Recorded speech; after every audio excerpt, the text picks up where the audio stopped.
We are diving into Handmaid's Tale Season 6, the finale. Welcome to Screens in Focus, the podcast where we talk about TV and movies. I'm Diana. Jenn is here. I'm so excited. She is the host of Salad with a Side of Fries podcast. She's also a friend of Screens in Focus and of mine. She's a TV lover. Jenn, welcome back. How are you? I'm good. I'm so excited to be here. Diana, first of all, I feel like it's been way too long since we've done this.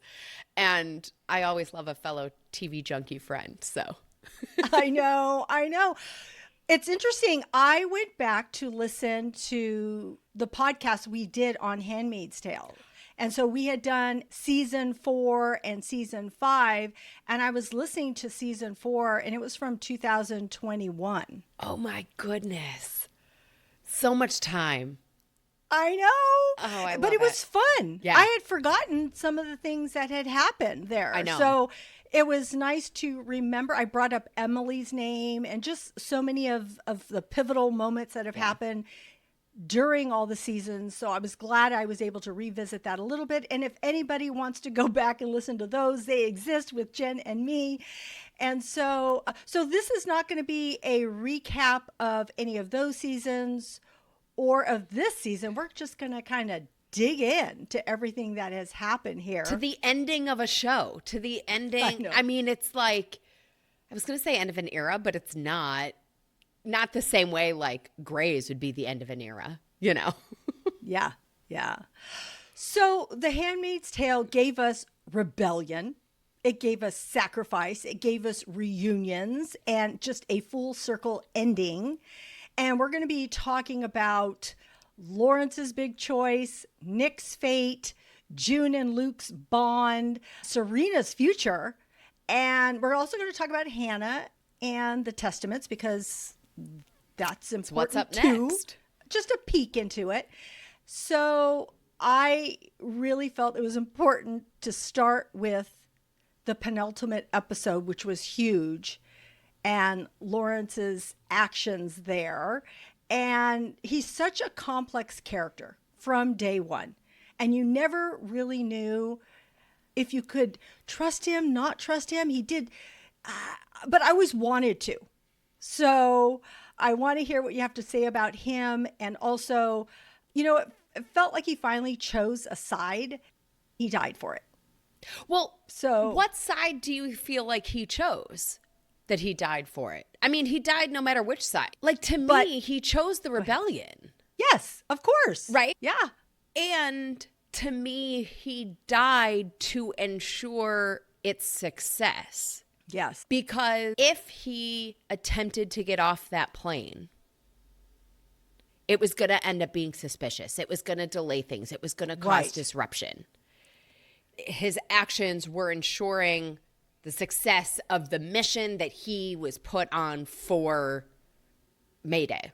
Right. But did you ever think that he would give his life for that choice? Because going back and watching the previous even season, it was hard to tell where he was. I mean, you felt he was helping the rebellion so much of the time because he was helping June and other people.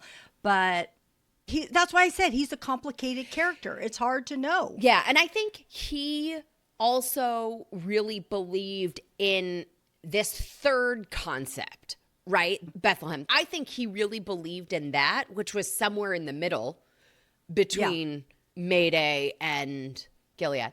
But it also occurred to me, you know, I noticed when he was leaving and he had, you know, his daughter, like, and his new wife, why can I not think of her name? Well, her real name is Ever. Her real name right now, too. You know, like, but when he had a conversation with her about, like, reading to their little girl. Yes. There was something in that like struck me, you know, in that moment. And then after watching the finale, I also kind of felt like that was him getting on that plane was also his way of getting this kid back to Janine. Right? Because wasn't that Janine's daughter? Yes. Yeah. Yeah. So I think there was a piece of him that like in whatever, you know, maybe they don't have a will or, you know, like documents, but in some, like I felt like he also knew that that's what would happen. No. Yeah, I also feel like he was doing it for his wife. Yes. Because he loved to, I'm talking about not his living wife. First wife. Yeah, his first wife, the person that he really loved. And, you know, it was interesting going back to the earlier episodes, even in this season and previous seasons. I really didn't remember, or it wasn't at the forefront of my brain, that he really wasn't religious. That wasn't his motivation at all. Right. Which was so interesting. So I think that's why it was easier for him to see what the rebellion was trying to do and to be on their side, because he was doing things out of just surviving, for him to survive, and what he thought was the right path. And like you said, with Bethlehem, it was sort of the middle of the road, but then he ultimately helped the rebellion. Right. And so I think, oh my gosh, that moment when he walked onto the plane and sat down. Or before that, when when he looked over to her, and he touches his heart and looks at her. Oh my gosh, that was such a chills good moment. even as you're saying it. Yeah, because it was like, I know what's going to happen. I'm going to die. I'm dying here, and I'm scared shitless, but I'm still doing this. And I love that. And it was June tells him. I love that June tells him, or what did she say? Courage, whatever looks good on you. What did she say? Bravery looks good on you. Yeah, something like that. And I was like, that's a good line, you know? Like, and then as I was rewatching this episode, when Nick sits down next to him on the plane, Nick says to Lawrence, you know, basically like, oh, so you decided to stick with us or whatever. Like, I something like that. Or the winners. The winners. Yeah. Join the winners. Or he was like, you're abandoning Bethlehem or your mission or whatever it was, you know, your plans. And Lawrence says, someone better than I will be able to see them through. And I think it's also a piece of him recognizing that, like, he set enough in motion. He gave his idea, like, he wasn't the necessary piece of that puzzle. And then I can't remember what Nick says. And then Lawrence says, can't keep a good woman down. And I was like, I love that. you know, and then they have more conversation or whatever. And then Lawrence tells Nick he should have listened to June. Mm-hmm. And I was like, oh, like, well, I know we'll talk more about Nick in a second, but I totally thought that, like, his wife and the baby was going to keep him from that plane. I know. It was shocking. You're like, wait, what's going to happen? And you see June's face, and then you see that plane take off, and then she follows it out, and then you see the lights out and, you know, it exploding. Oh my gosh. Can you imagine the feeling that she had as one that, you know, our plan came together, but here Lawrence is dying, and here Nick, the father of everyone one of my children who helped her, right? Like the people that she leaned on to help make this happen, caught in the crossfire seems like the wrong thing to say, but kinda. Yeah. Yeah. I don't know. That was such a huge moment. So huge. That was such a good episode. I loved it. I sort of thought that episode was the finale. I know. That's what you said. I think I said to you, I was like, wait, there's another one? I was like, oh, okay. Like, you know, because the episode before, when it ended with Look What You Made Me Do by Taylor Swift, I was like, it could have ended there. And then it could have ended with this plane blowing up. And then, it was like, wait, there's more? Wait, there's more? Yeah. Yeah, it was good. Okay, we're going to get into Nick right now, so we might as well just do that. Let's just do it. Let's just get into Nick, because what I wanted to say was even that part when Wharton exposes what happened at Jezebel, and Nick and June are in the closet hearing it, and she hears what he has done. So putting that out there, let's just dive into Nick, his death, and his legacy with June. I have such mixed emotions about that airplane scene and just their whole relationship. But first, tell me, what did you think about what I just said about what he did or said about Jezebel and just his whole relationship with June this season?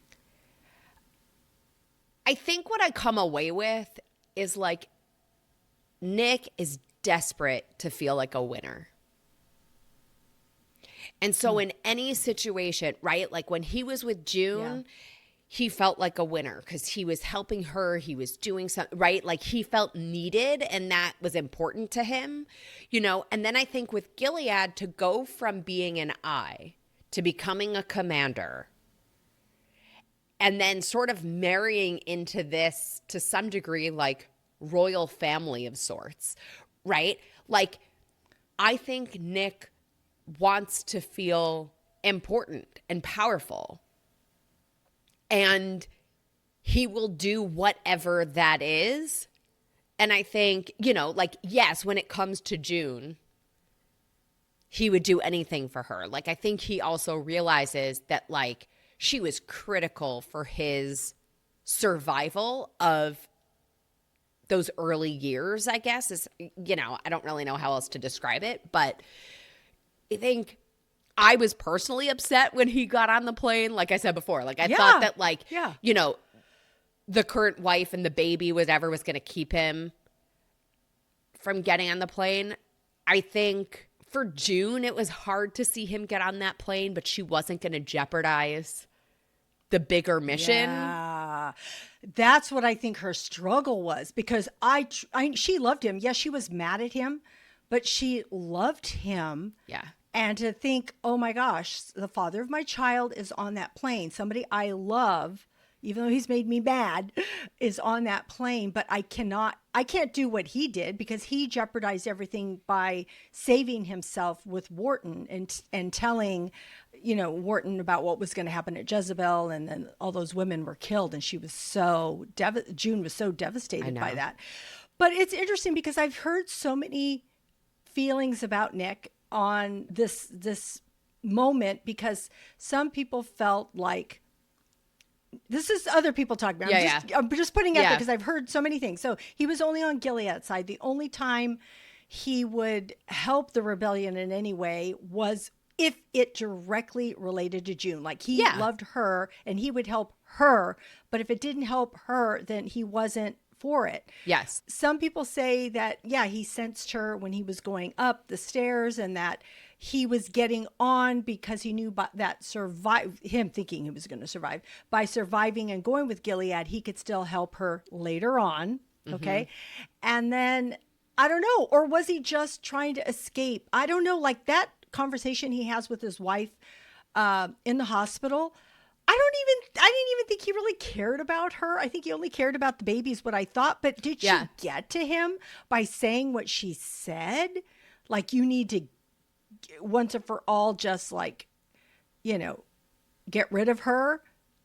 But that conversation that he had with Lawrence on the plane seemed like he was siding, because he was one-on-one. He didn't have to. Right. It's not like other commanders were right there in earshot that we could tell. I felt like he could have been real with Lawrence, and he didn't say. Well, I think he was real with Lawrence when he said, like, you decided to join the winners. And so that's where I'm sort of like, and I guess I agree with those people, where unless it's June, he wants to be with what's powerful and winning, which seems to be Gilead, until it's not. Yeah. You know? But there I don't know. And then I think watching June as he gets on the plane and the plane takes off, I know that she she knew she couldn't do anything and she had to let him get on the plane. But I think there's also a piece of like, oh God, now I'm only left with Luke. And also everyone who helped her do everything she did blew up on that plane. Like, she lost Lawrence and Nick, which meant that she had no more inside people who were allies, true allies. And so I think there's also a piece of, how am I going to do this next thing, whatever the next thing is also a reality that I feel like, is on her face in that moment. True. That is true. But that was such a huge thing. All those commanders, they were such high officials. So she knew that was wiping out a lot of that. And she still had Truello, even though he wasn't part of them at all, but he knew so many inner workings. And Serena too, which, okay, we're going to get to Serena. We're going to get to Luke in just a moment, because I feel like there are a few of these pieces here. Now, we're going to head into Luke. Okay. But I do want to say, I know in previous seasons, you and I had talked about, this triangle and how much passion she had with Nick. And you had felt like you kind of wanted, I think, if I remember correctly, you kind of wanted her to maybe follow that passion, or you just saw it. You felt it more. Maybe that's the correct thing I want to say. But I was sort of leaning toward Luke. I feel like she and Luke just grew apart, and there was no going, it feels like this mountain that they can't get over. That she had this experience that he can only sort of understand. That Nick knows every detail of. And I can appreciate that, how do you explain to someone this trauma and have them understand that sometimes there's a connection to people who get it. Yeah. Yeah. I get that. I get that. And actually earlier seasons, I think that made sense.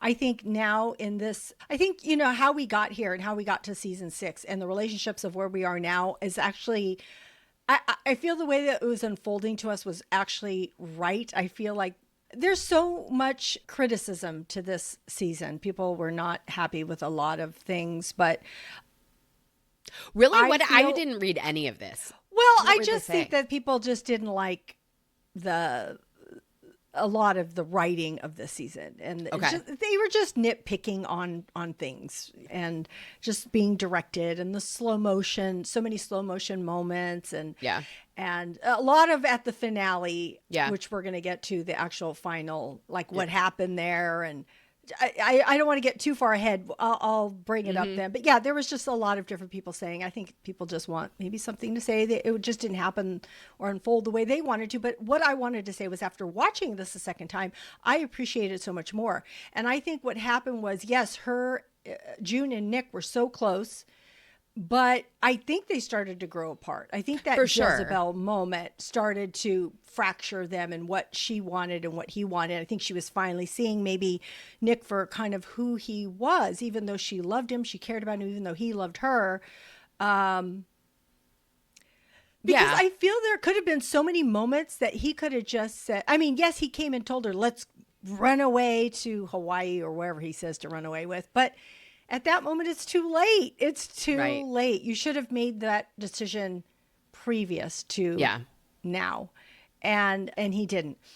And so with Luke, I don't think he understood a lot of what she went through right when they did reunite. But I think at this point now, while he's been in the fight and orchestrating and being the leader of different pieces, I think he is understanding more now, and he is seeing it more. So I think he is, but I also feel like he's just resigned to, they're technically married, but they're sort of colleagues in this fight.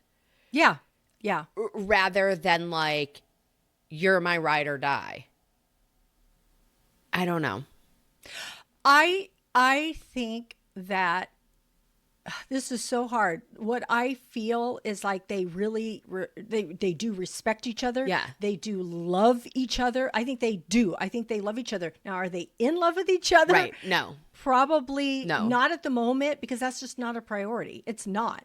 Because they both are on a mission to get Hannah, but they have each their own way of getting there. Yes. Luke wants to get there by dominating or not controlling, but taking control of each city one at a time, because that's their plan of how to do it and how to get there. And where June is going to help Truello and figure her out, how to June's I care less about all those other things. Get me to DC where I just heard my kid is and let me get my kid out. Take down all you want. I'm going there. Yeah. I am singularly focused. Yeah. You know. And that has been both of their mission to get back with their daughter. I mean, they wanted to be together. And I love that earlier few episodes ago in the season where they had that conversation. And they talk about, can we get through this? And they said, yeah, for Hannah. And they kind of hold hands in that one that one moment. And even earlier on in episode 1, when I was rewatching it, there were so many times when they were on the phone and she says, I love you, I miss you. And he would respond, but it was interesting because she said it. Yeah, she said it a lot, but again, it was like, I love you because I care about you, but it's different. We have to put that all aside and just keep following through with our mission. And I do think they love each other. It's just in a different way now. It's just a different way. Will they ever be together as a traditional husband and wife? Who's to say? Who's to say when this is all over if they will just be friends? Right. Well, so then in the season finale, they're having this conversation that both times I watched it, I was like, this is so painful to me to watch, right? But the second time I watched it, I really paid attention to like what they said. Yeah. So she says to him, I underestimated you. Yeah. And he's like, we're so different now. Like, we don't know each other like we knew each other before. Yeah. And I sort of felt like, oh, thank God. Like, words to what I've been feeling with this dynamic for so long. Like, at least we're all just like being honest, And then he says to her, and maybe this is a little foreshadowing of what might happen with the Testaments. So he says, there's going to be an after too. Mm-hmm. But I also think he clearly has made plans for himself that don't include her. Like, to your point, he has an idea of how this is going to go and what his role is going to be and the way to get, like you said, his way of getting Hannah versus her way of getting Hannah out. Right. And it's they both want the same goal. That's why I think they'll still continue to be aligned somehow, just in different areas. They're just not going to be physically together. They're just going to continue to fight. They know that each other is going to be well and probably keep in contact. Hey, you doing good? You're doing good. And go on from there. And then when hopefully at some point, if they ever do get Hannah, hopefully they'll all reunite, even if it's just as a dynamic as father, mother, daughter, even if it's not. I sort of picture it kind of similar to the scene in the finale at the train station where the mom comes back, with Holly. Thank you. The mom's Holly, right? Yeah. And with her and Luke's daughter. Or her and Nick's daughter, I mean. Nick's daughter, yes. Nicole, which I think is really Holly, though. Like June tells her, her real name is Holly. So I think she named her after her mom. But they call her Nicole. So I'm not, I guess because of Nick. So it's she has 2 names as far as I think. I feel like they all have 2 names. Like, That's true. I don't know. But wait, there was one more thing I wanted to say about, I loved when, there was 2 different moments I wanted to bring up with both Nick and Luke. So first I wanted to say was when Nick went and helped June get Luke and Moira out. That part was kind of like awkward because here comes Nick with June to help them. And then Luke has to look at him and go, thanks, but it's hard because he's like, I had a child with my wife and he's there to help him and he has to say thanks. So that was awkward. But later on when Nick and June are talking, when she is, upset with him for what he did to Jezebel and he says, you know who I am, I'm an I, or I was an I and I'm a commander now. You know what I do. Okay. So, and she says, don't play dumb, basically, Yeah.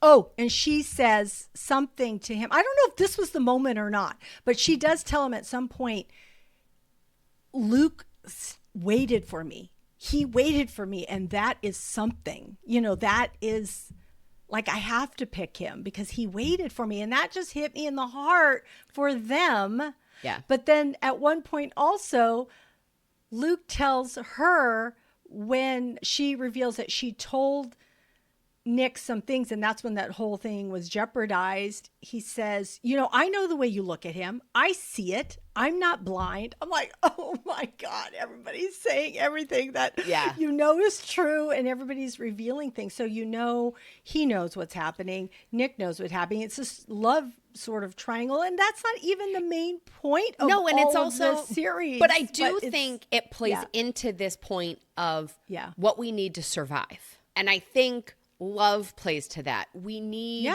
love. We need companionship. We need people. And I do think in that final conversation between Luke and June, when he says to her, you should write all this down, he says Nick's name as these people who that loved you and deserve to be remembered. Like he, as much as he annoyed me, he was the bigger person in that moment to recognize that this wasn't about him, that there's so much more and that it is about this survival, and that every person who allowed them to get to the point that they were at in that moment, you know what I mean? Like, I don't know. I just appreciated that. I did too. You're so right. I love that you brought all of that up. We're going to move on to all the other people that helped June along the way and that were so supportive. But the last thing I want to say about Luke, and the reason I think that it resonates with me, is I've been married a long time. And so love and loyalty play such a part in my life. So that's why I think that your team hope Luke for them. I love Nick though. I loved Nick. Like I love that passion, and I always wondered how it would end. And that's why I'm thinking, wow, Nick is gone and Luke is doing his own thing. And that's the way it was supposed to be written. That's the way it was supposed to. It wasn't supposed to be either one of them right now. But it's like with all of it, it's complicated. But I do think your piece about like the love and the loyalty and kind of where they are now, like it speaks to one of the big themes of the entire series and the book, right? Like I remember we talked about this. Like I remember reading the book when I was in high school and being obsessed with it. Like I became like this Margaret Atwood junkie because of this book. I love that. I know. When I re-listened to season 4, you brought that up, and I'm like, oh, I'm glad you brought that up now again too. Yeah. So, I'll ask you about. We'll get to the end. Yeah. Anyway, so let's talk about Serena, because she was such a huge character person in this whole series. It was so interesting to see the relationship. There's the train scene, there's the wedding, there's the choices that she made, and where we see her in the finale. So what did you think about all of that? What stuck out to you? It's funny, like she confuses me as a character, but I think it's because she is confused, right? Like I think she is stuck between, similar to Nick, but I do think for her it does feel more religious than with Lawrence, right? Like there's a piece of her that believed these things until she experienced essentially what they were putting every handmaid through.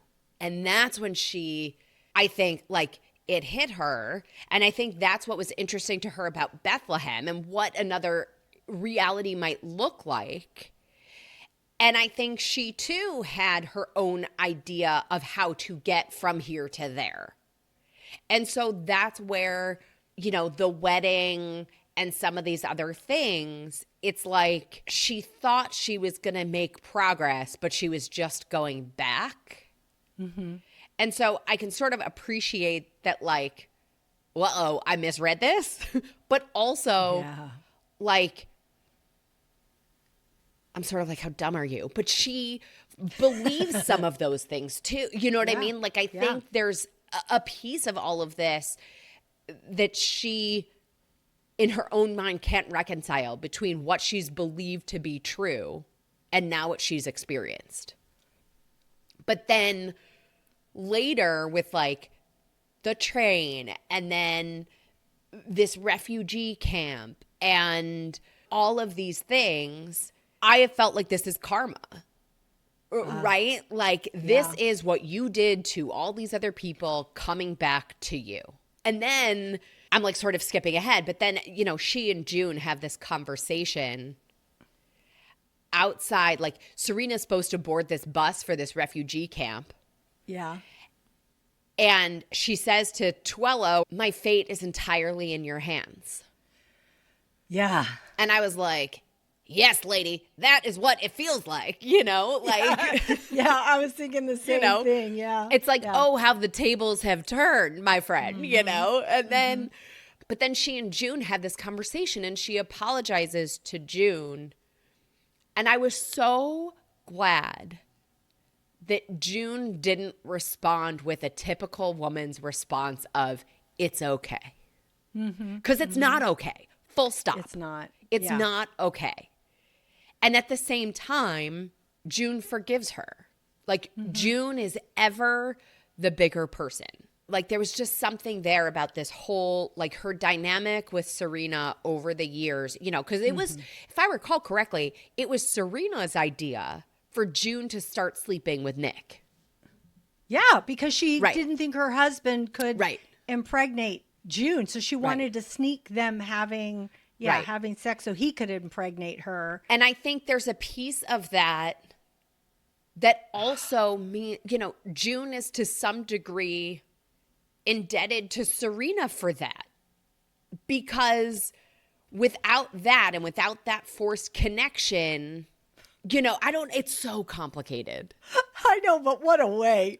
But okay, so yes, their relationship has been so complicated, but I have loved watching it because she's such a complicated character. And I didn't like her for so many seasons, but then you start to see moments come through that you're like, oh, maybe the light is coming through. And so through it all, we have seen June's strength through their relationship. And I really think that June was instrumental in showing Serena the way. Yes. Little by little, each season that we saw. And 1,000%. And when we talk about the other friends, you know, like in a second, like to me, June is the only true friend Serena has. Oh, yeah. Yeah, she is. And in episode 1, when they are on the train, it was interesting because they're both escaping.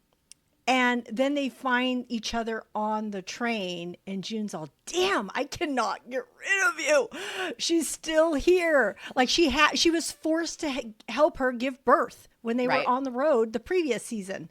And then here she has to help her again because they want to lynch her, you know, kill her, whatever it is. And she has to throw her off the train. It's like time and time again, she has saved her. And she's also taught her what it is to be a mother. Because I also think Serena has struggled with also this desire for power and status and, you know, all of those things. And at one point, June says to Serena, like, just be his mother. Like, that's what's important. Yeah. I think June gave Serena clarity in the end. Yes. I love that. See, that's the whole point. I think that's what it is. Yeah, she gave her that clarity. And it was interesting to watch back the season and watching Serena and her faith and how much it meant to her. And I feel like Gilead used that. They used, you know, how much she loved that. And that's, but slowly Serena's, you know, started to figure it out. And that's why she went to Bethlehem. Oh man, after she married Wharton, and she's like so happy. And then she comes home.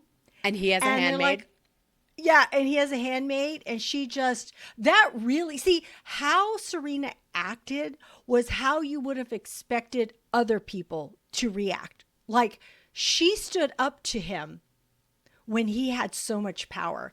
And when she tells him, you know, our marriage is an abomination, and he's like, you will, oh baby. And she, oh my gosh, she goes against her son. I did not think that he was going to let her walk out the door.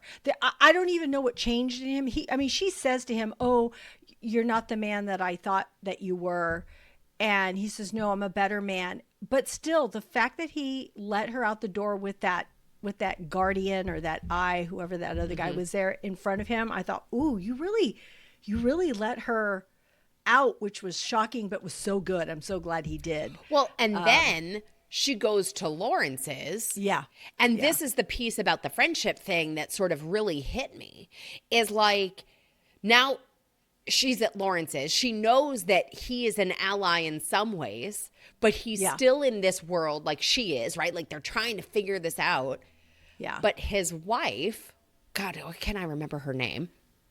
You know, now his second wife, who supposedly has been Serena's friend since the dawn of Gilead, right? Like, calls Wharton and has Wharton at the house. I know. When they show up. And so that's when I was like, also, you know, this whole, again, like the theme of how do we survive? How do we make it through? And the importance of love and friendships and support and all of these things. And it was like Serena thought she maybe had friends, but the only true friend she actually had was June. Yeah. And so, you know, I love how you had even said earlier that June was the bigger person because she did forgive her, but also that was actually not just serving Serena, it was serving her. Yeah. It was serving June. Yeah. Because to let that go and release it and not hold that is going to help her heal. Right. So it was so instrumental in June's healing. And that's what I loved seeing. And also you had talked about the clarity that she had of, I think with Serena at the end, in the end, yes, she's alone. She has no one but herself and her son. And she finally realizes that her son is her blessing. That is what she always wanted. She got what she always wanted. And that's all she needs. That's all you need. And you'll figure it out the rest of the way. Because as we move into these other women that impacted June and these relationships, it's about resilience and the sisterhood that we see. Yeah. So I want to talk a little bit about Moira, Janine, even Aunt Lydia and her shift. What do you think about these women?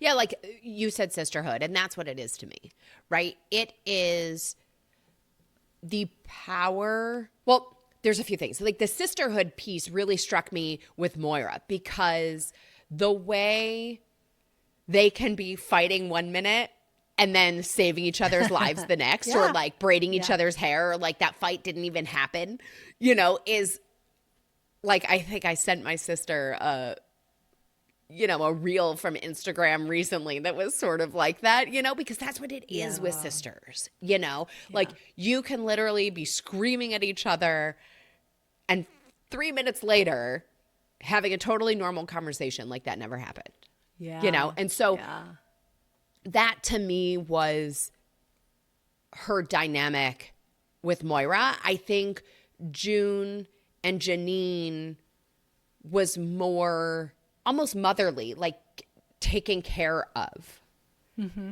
you know, versus Moira, where it was, you know, that sisterhood thing. But I think the whole piece of all of these is the importance of friendship and what that means to survival and community, and not feeling alone is the only way that we survive.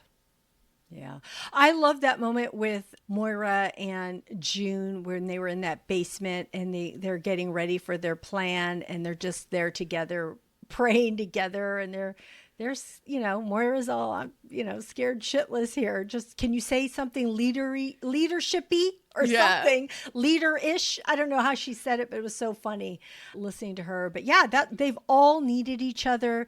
They have supported each other. They have been there for each other. There were so many moments, even the handmaids working together when they were in unison and they just had each other's back and they walked like an army together, and just everything they did, even with Rita and baking the cakes, even with the woman who was posing as Aunt Phoebe, who ended up being an agent. Yeah. Just all of them just really, just watching that sisterhood, watching that resilience that we've seen over and over again. And also, what was I going to say? Oh, Aunt Lydia. Oh, man, did she not make a turn? I mean, she also believes in her faith, but when she yelled, is so torn. I know. feel bad for Lydia's inner turmoil. You know, like this She's poor been woman. bad, though. She's real been bad. But she believes that on some level that's what's right. And then she has these moments of going, this is wildly insane. And then Janine got her that way, though, because if it Yeah. wasn't for Janine, I don't know if she would Yeah. have been on board, right? You have to Yeah. see it, feel it from somewhere, just like Serena felt it from June. That's who taught her. And for Aunt Lydia, it's Janine that taught her. You know, it's like you have to have that connection and feel some way with some person. And then you finally, realize what it is and figuring out your way. Yeah. I loved seeing this, like we've talked to the sisterhood. And, there's not enough.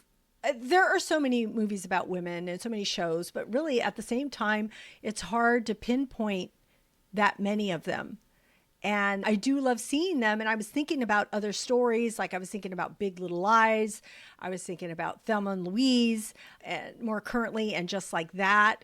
But I don't know. Those are less to me about literal survival. True. No, yes. Like there's a piece of this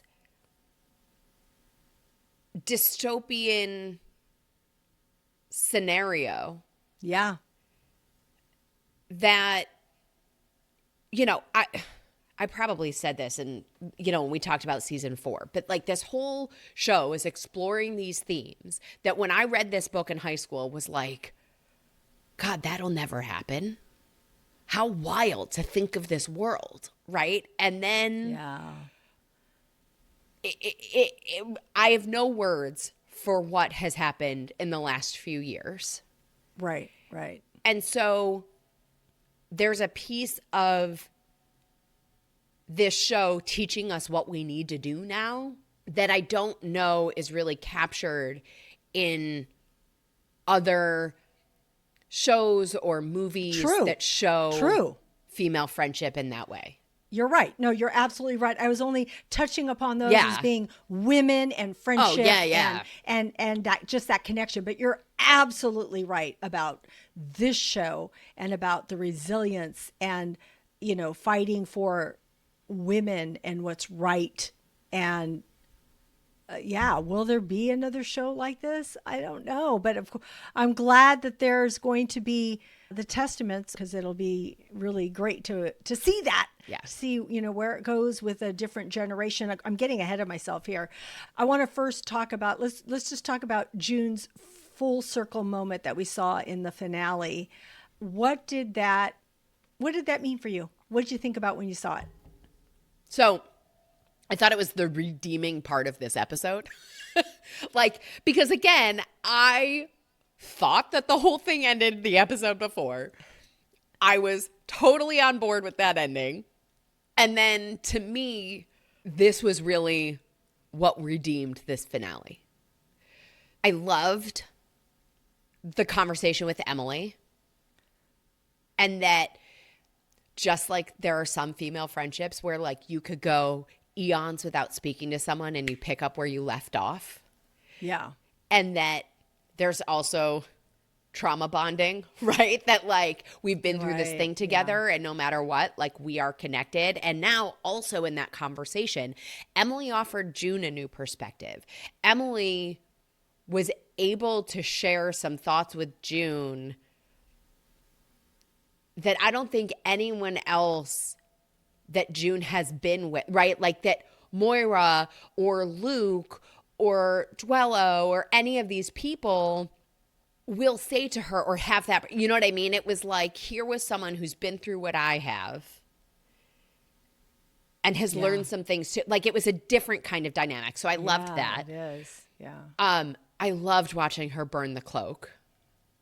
So I loved the parallel of a bed, a table, a lamp. between Serena in this,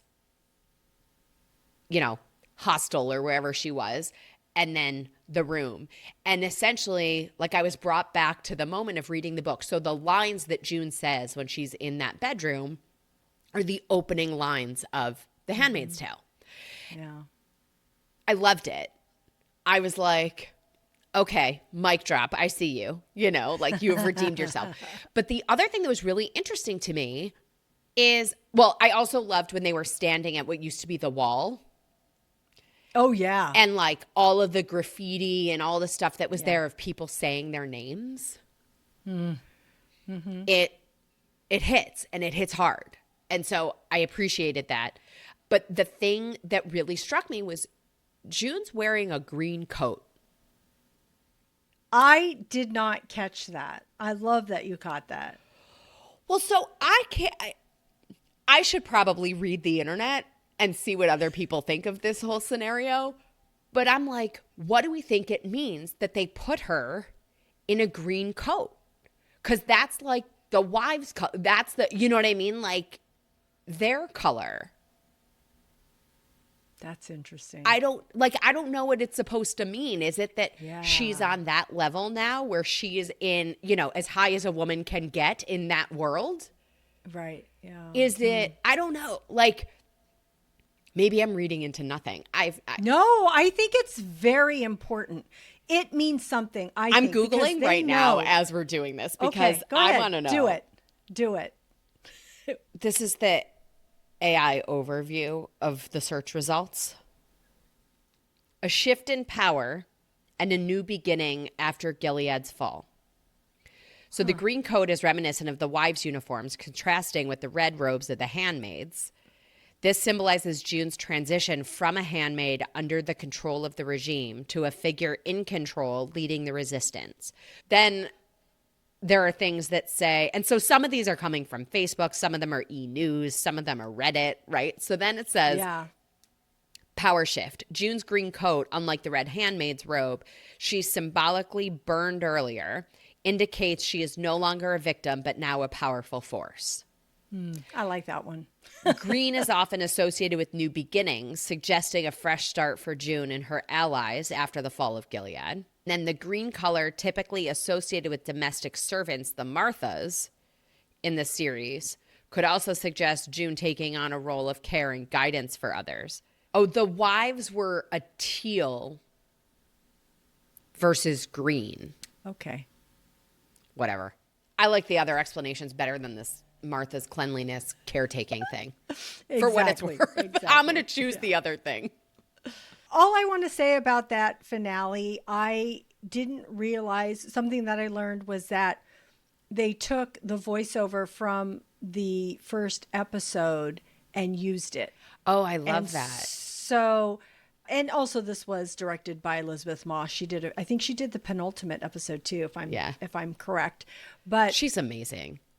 Yeah, but they had to coordinate like how she was saying it because she was acting it, in this finale, but they were using the voiceover. That's, if I believe that is correct. But either way, yes, they went back and were bringing it exactly from episode 1, how it started. And this is her telling her story. So what it is she took her mom's advice and she Luke's. listened to Luke. Yeah. And Luke also supporting that idea and pushing her to do it. I did love the moment with her mom. I do want to say that really quickly. I just thought that was important to bring her mom back. Her mom had survived and just took care of her daughter. It made perfect sense. Someone who you trust to take care of your daughter and then come back and just worry about her as a daughter, but also in the end gave her great advice and is there to support her and take care of Nicole, Holly,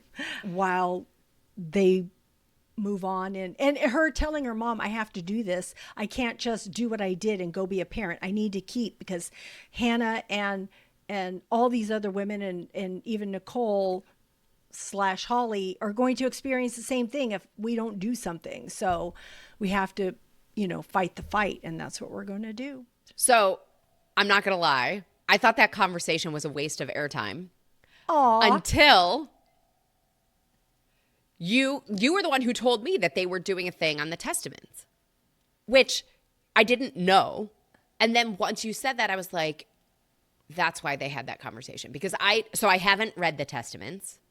Oh, I was going to ask. I haven't. Yeah. I now want to read it. But one of my predictions or things with the Testaments made that conversation with her mom poignant and critical. So then I was like, okay, now I get why that happened. If what I'm making up in my head is what happens. Yeah. Well, okay, so we're moving into that's okay. I think we're moving into the Testaments now. Okay. Even though I don't know that much about them. All I know is that it's supposed to be 15 years in the future. Now that's the book. Okay, just the book. The series is going to only go more recent. I don't know. I've heard two conflicting things. Yes. I mean, who knows? It's supposed to either be a couple of years or it's supposed to be, I don't know if it picks up where it left off or it's a couple of years. It's going to be one of the two. It's not going to be 15 years like it is in the book. That has me doing two thoughts. One is 15 years and Gilead is still alive. That sucks. Okay. That's my first thought. The fact that Hannah is still in this, this way is awful. But I like that they're bringing it just a few years. And Aunt Lydia is definitely a cast member. So Aunt Lydia, Hannah, and it's going to concentrate on a younger generation of handmaids. So my prediction, and I have no idea, right? So my prediction is that Hannah is going to lead the resistance of these people who are still there. And the only person who knows that she's June's daughter is Aunt Lydia. Ah. And so it'll be, and I'm making this up. So I've read nothing. I don't even know if there's anything out there about it. So my prediction is that there's this piece of who is this little girl who can't fall in line? And it'll be sort of this whole thing of somebody at some point is going to figure out that she's June's daughter. And then the conversation that June had with her mother in the series finale of Handmaid's Tale makes sense because it's in her blood that Hannah can't be kept captive, essentially. Right? Just like June learned from her mother that you have to fight, you have to resist, you have to, all of those things. So, yeah. I think it's possible that Aunt Lydia is the only one who knows. And what role that, and Aunt Lydia's own turmoil connecting, right? Does Aunt Lydia become the new Lawrence in terms of, right, crossing these boundaries? And then I also think Serena could come back. So maybe this is where Serena's new purpose comes into play. A reason for Serena, escaping. So I don't know. I think there's a piece there. Yeah. I think, Aunt Lydia becomes the bridge between Gilead and the resistance. And my hope is that they figure out what modern elements beyond the themes that Handmaid's Tale explore, like we were saying before, right? That this role of women in society and, rape and reproduction and status and what matters and who's controlling who and what and all of those kinds of choices and decisions, right? I feel like that was the Handmaid's Tale. And to me, the Testaments needs to figure out a new piece that resonates with the current moment. So is that loneliness? Is that social media? Is that mental health? Right? Not to say that the same themes aren't coming through, but my hope is that they find a way for it to connect to the current moment again, but differently. It's interesting because I could see Hannah going two different ways. So first I'm thinking, okay, you have to think that June's story is going to be out there because they're going to, in Gilead, condemn who that woman was. So will it be the talk amongst the handmaids? Oh, did you hear about June? She was this woman. Will she be viewed as but how would a they bad get her person? Or book? Right? No, like not they're her book, just her just stories. her story. Just, Got it. Okay, just her sorry. story in rumors and hearing things from the outside, because you hear things. Or will she be revered, or will she be like a bad person? Oh, that she was a bad woman. She tried to do this and that. And will Hannah be a person who thinks that woman is great or that woman is bad? They could go either way. Or is it in Hannah's blood to be like her mother? And you're right, be that ringleader person, of resistance. So there's so many ways that this could go. And I love it because it could be any of those. And of course, anyone who has read the book knows where we're going here. We're just speculating at what we now think I want to read the book. Yeah. Right. Yeah. So yeah. Stay tuned. But also, similar to how the show has taken liberties. And I will say, I think not the only, but one of the main reasons why this worked for this many seasons is because Margaret Atwood has been involved in every season.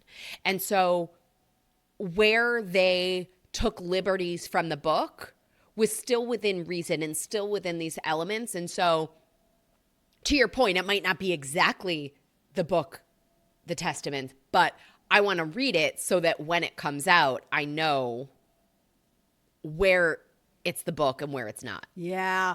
Oh, you said something, and now I'm not going to remember a moment, because I think I was reading some articles about the showrunners talking about a moment, and it wasn't until they talked to her that they decided to go a specific route, because they knew her book was going a certain way, and they're like, oh, we can't do this, or we shouldn't do, or we'll need to do this. And now it's killing me because I cannot. As soon as we stop recording, you'll remember it. Yeah, so, the moment I'm trying to remember, because they did, they had like, oh, a moment, we want to follow this or be similar to what the Testaments is about. We can't like kill somebody off over here or not kill somebody off and then have them over there. So yeah, so I love that she was involved in so much of this and in guiding it. So, oh man. All right. Is there any last words about this? There are things about the show that I think over the 6 seasons have been frustrating, but to come away from it all with the themes of how important friendship and love is to survival. It's like, to me, that's the happy book ending that you would want. And if that's what we take away from this completely dystopian, scary reality. How do you get through such trauma and such violence? But you do it through, like the mom told June, you tell your stories for the ones that don't get their babies back and don't know where they're at. You do it so that they can survive, and they do have that resilience, and they do have that hope, and they do have that love. And so, I think that is so many of the themes that the book and the series portray, and I love it. So it was a great 6 seasons. And Jen, I'm so glad that you talked with me about 3 of them. Me too. I know. Who my knows? favorite. We're going to have to find more shows to do this with. Yeah. Exactly. We do have some TV and movie recommendations, but I do want to let everyone know out there, if you have something to say about anything that we've talked about or any of the previous seasons, be sure to leave a comment wherever you're listening or wherever you're watching. You can get to us in our show notes. It'll get you to our website at screensinfocus.com. You can get to all of our social media there. You can even call us. We do have callers leave us a message. That phone number is 669-223-8542. That's also in the show notes if you want to leave us a message about this episode or anything about this season. All right. That's a wrap of Handmaid's Tale. Such a good series. Jen, I want to know what else you're watching. What do you recommend? Okay. I have a lot of... I felt like there was like a drought in television and then it came back, you know? So I thought Sirens was great. That's more recent. The Pit, hands down, like one of the best shows of the year. We should do one of these on The Pit. I have so many thoughts. Oh, I have to rewatch it. We should. Okay. 4 Seasons, remake of an Loved old, like, it. Alan Alda. Yes. I thought it was so fun. It was. And the kind of show that also, like, it wasn't jokes. It was just reality that made you laugh, you know? Yeah. So I loved it. Dying for Sex, based on a podcast that I was obsessed with the podcast. And so, you know, did you end up watching it? No, Okay. I want to. I haven't yet, Yeah. but I'm getting there. So I recommend to everybody, listen to the podcast and then watch the show. Your Friends and Neighbors, so good. And then also I love a good, like, weirder than reality is The Curious Case of Natalia Grace, but the documentary. So there's like what is it, like American Family or Good American Family with Ellen Pompeo. That's like a dramatized, you know, television show about this real story. But there is a documentary with the real people that's also on TV that you can get. I don't know if it's on Peacock but one of if you have like real TV, you can get it. Like I had to watch it through my mom's. Well, because I don't have like live TV. I only have like, you know, Hulu, Netflix, all those. I'll look. But I watched it with a friend and then I finished it using my mom's TV app. Yeah. So, yeah. you know. And then movies, you know, I'm not the biggest movie person, but I loved The Life List. Yeah. I loved it. Yeah. Yeah. I also recently watched Conclave because, you know, the new pope. I was like, you know, pretend like I'm there, you know. But movie. Yeah. Movie. It was shorter than I thought it was going to be.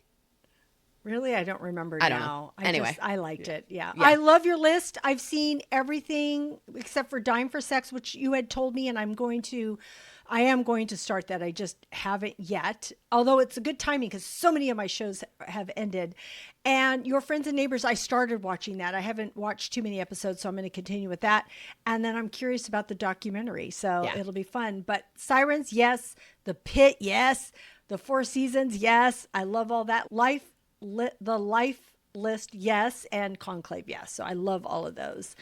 I have just 2 things that I want to suggest people watch. And one is, it just came out this week, and it's And Just Like That season 3. It's out on Max. I love the first two seasons. It's the extension of Sex in the City. Yes. So, and here we're talking about women bonding, having each other. So that's nice. Do that's like it. Very fitting. Yeah. I saw also Ginny and Georgia just came back. Speaking of. It already came back? Yeah. It does? Oh my gosh. I knew it was coming. I didn't realize it was back. Okay, so cool. So I can't wait to watch that one too.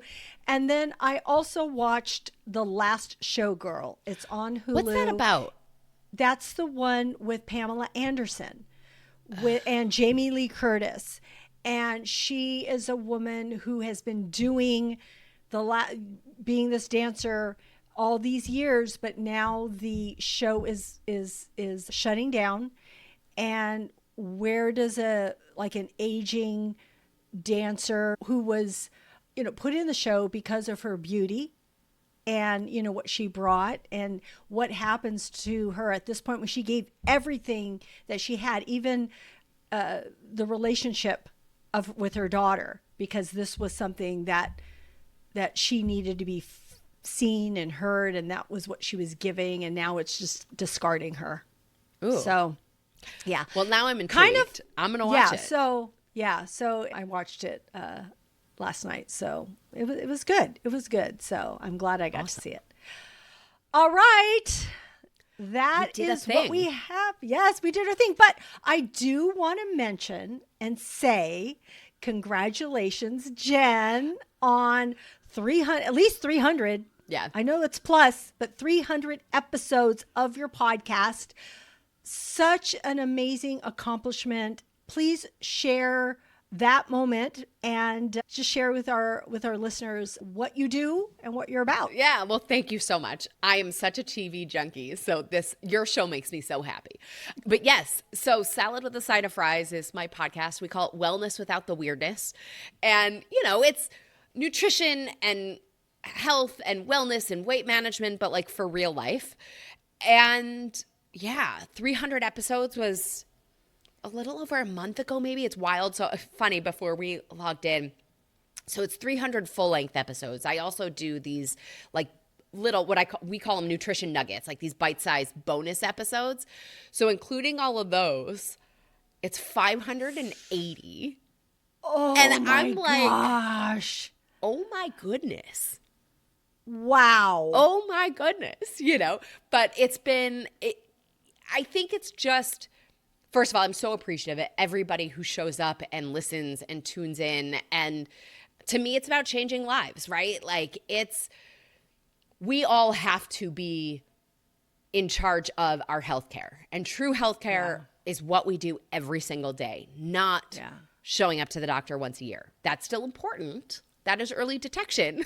But true healthcare is what we do every day. And so I'm on a mission to help you live your healthiest, happiest, best life.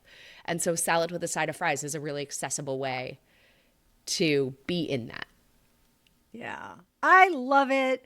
I'm Thank so you. happy I for you. I appreciate love what that. you do. Thank you. Please, everybody, all of her information's in our show notes, but also go follow her on Instagram or wherever. I love seeing Jenn pop up on my feed all the time because you do have these nutritional nuggets and just so many things that you say that people can just take away. So thank you for all you do. I'm so grateful that we met those years ago too. And that we continue to be friends, that you continue to do what you do and also join me. And likewise, I love your show. I love TV, so it's so much fun. Thank you for having me. I appreciate, the shout out and all the things. So thank you. Thank you. Thank you. All right. And friends out there, thank you for joining us today. We are so grateful that you joined us. We hope that we shared something with you that gave you some insight, a chuckle, some inspiration. Remember to follow Screens in Focus at screensinfocus.com and keep watching, keep exploring, and keep those screens in focus. We will see you next time. Bye. Bye, everybody.